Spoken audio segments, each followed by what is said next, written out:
μέσα σε ένα διάστημα 5 με 6 έτη ξεπερνάει σε ετήσιο εισόδημα τις 100.000 ευρώ.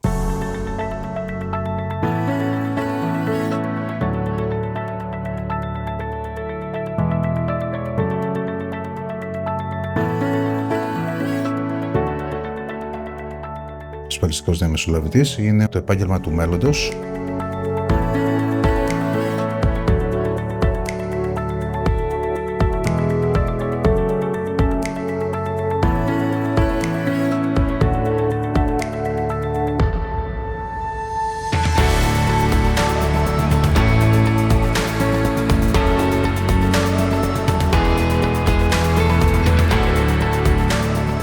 Αν υπηρετήσεις σωστά αυτό το επάγγελμα, εκτός από το ότι είσαι χρήσιμος στην κοινωνία, γίνεσαι και καλύτερος άνθρωπος. Εσύ ο ίδιος.